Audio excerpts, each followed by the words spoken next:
This is a Sharp 32-inch TV that I used as a computer monitor for years, and one day a couple of years ago it basically stopped working. The TV still comes on, but there's no backlight, so I'm hoping that there's something that maybe just the backlight's not getting power, so maybe it's a problem with the power supply board. If it's a problem with the main board, I feel less hopeful about my ability to diagnose and repair it. So I'm kind of a beginner at doing some of these repairs, so I thought I would take some other people along with me on that journey. But you can see that the TV it's on. It does power on, but you don't see anything on the screen. And at one point, I think a couple of years ago when I originally unhooked it, I took a flashlight and shined it in, and it seemed like I could see something on the screen, but I don't really remember. But either way, I'm going to try to fix it, and if I can't, that's no big loss because it's just been sitting for a couple of years anyway. It's actually, I don't think it's a smart TV. I'd had it for quite a while, and I think I've only paid maybe like 89 bucks for it. So, and honestly, it doesn't even make that great of a computer monitor. But it would still be nice to have my third monitor back. So I'll take it apart and start some diagnosis, and then we'll show you where we're at. Alright, I got it taken apart, and this is the LED driver output here. So if I check the voltage here, oh, it's hard to do with the camera. I'm getting 20 volts or so with the TV off. And then if I turn the TV on,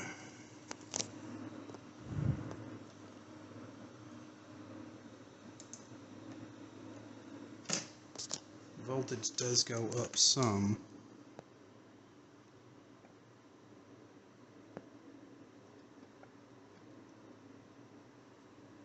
But not much. Goes up to maybe 28 or 30, and I've been watching it. It usually kind of just drops down for a while. So I don't really know if that's enough voltage or not.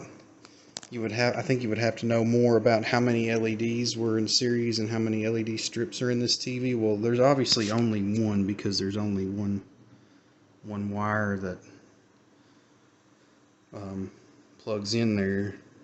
And I checked this diode here for the LED driver, and it has a forward voltage of 0.3, which for a fast switching diode I would think that would be a little low, but it other than that it tests good. It's not shorted or anything. So the other thing I noticed is that electrolytic right there it's had it. It's popped open. It's even got, you can see a little bit of goo coming out. I don't know if that's enough to stop this from working correctly, or if it would really lower the voltage that much on the LED driver output. It's also interesting, I should have started with this. This TV has, from what I can tell, a single board. So the power and everything is made into one board. And down here is the speaker output. And then this ribbon it says there for hour and key, so for the power switch and volume buttons, and for the hour receiver. And then, yeah, that's pretty much the only connections on it. And then here's the power output for the LEDs. I don't know the actual LCD panel. I guess there should be some wires. Oh, that's right there. That's what that is, I believe. So, or maybe there is another board under this somewhere. I don't know. But these switch mode power supplies, there's something that they kind of have in common. Let me unplug this before I go any further.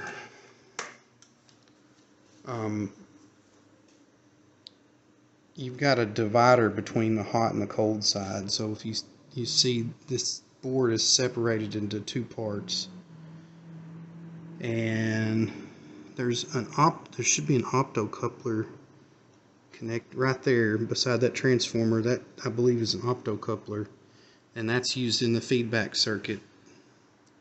And you can see the transformer goes across from the hot to the cold side. So in other words, this hot side, this is your AC side and all your higher voltage, and then over here you have lower voltages. I would think that this would have a PFC, but it doesn't seem to have one. Those are I believe that's the rectifier diodes right there. So it's pretty simplistic, I guess, because this is just a smaller TV. This probably doesn't use much power. But I didn't check anything on the hot side because I'm fairly certain that I think everything on that side is working good, because the TV does power on and there is some current getting over here, at least. So I think my plan is to take the board out and probably change both of those capacitors just for the heck of it. I just find it hard to believe that one swollen electrolytic could stop the backlights from coming on at all. I could see it if they were maybe like dim or something, but just to not work at all, or to lower the voltage, I don't really know why that would be. So I would be interested to see what that electrolytic is actually connected to. So I'll pull the board out and do some more investigating. Alright, it's been a few months since I worked on this TV last, and one of the things that happened was when the only capacitors that I had before were just some cheap ones from eBay, which I didn't really want to put in this, and so I ordered a whole bunch of capacitors, and I was thinking about replacing that one for the PFC, but I ended up deciding not to do it because I couldn't find one that was the right length and width. I looked all over. But I ordered 35 volt capacitors, and there was one capacitor that was 63 volts, and it is right on the back there, right beside the LED driver output where it's labeled on the board. And I thought, well, that's odd. Why is that one a 63 volt? And remember, I was saying to myself, I was questioning whether one of those electrolytics could actually cause the backlight to not work. Well, I did some research, and I found out that the way this works is there's a voltage regulator, and the one on this board, I'm not going to get too close because it's turned on, it's right there. And that voltage regulator actually steps the voltage up. And the way it does it is it uses a resistor, and I'm assuming an inductor in parallel, and it pulses the incoming 12 volts, and that steps the voltage up. In this case, I think in the last video I said it was only getting 28 volts. Well, you can see it's supposed to be getting 39.6. It took me a lot of research to actually figure that out, because I didn't just want to replace the capacitor and be like, oh, I fixed it, and I really want to actually understand what I'm doing and how this stuff works, because I'm trying to learn and kind of take y'all on that journey with me. But yeah, I replaced only those two electrolytics that were near the LED driver output. I may go ahead and replace all of them now that I know it works. I didn't want to go replacing all of them and then hook it up and it it didn't work, and maybe it was because I caused something else, although I'm fairly confident I can desolder and replace those capacitors pretty easily. But so I wanted to make sure I could fix it, and then maybe I'll replace the other capacitors.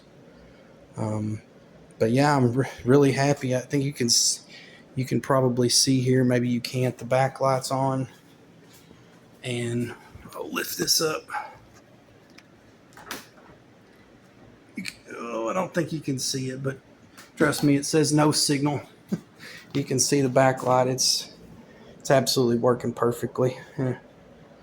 So I'm just really thrilled that I actually was able to fix it and kind of prove why that capacitor could cause the LED backlight failure rather than just replacing the electrolytic blindly. One other thing that I've seen as a common failure, there's a diode in this circuit, and it takes care of any AC voltage that the pulsing of that voltage regulator could create.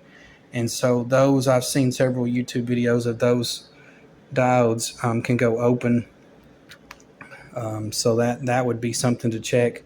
And then the other thing is there's a MOSFET, and I don't know which one it is. I see several MOSFETs on this board, but there's a MOSFET most likely connected to that voltage regulator. There's probably an inductor and some resistors in play there as well. So I suppose if you had some backlight problems, maybe you weren't getting quite enough voltage, those are things that you could check. But hopefully if you find no backlight, then you're getting some voltage but not enough. Maybe this video will help you out. I'm gonna button this one up, and we'll see you on the next one.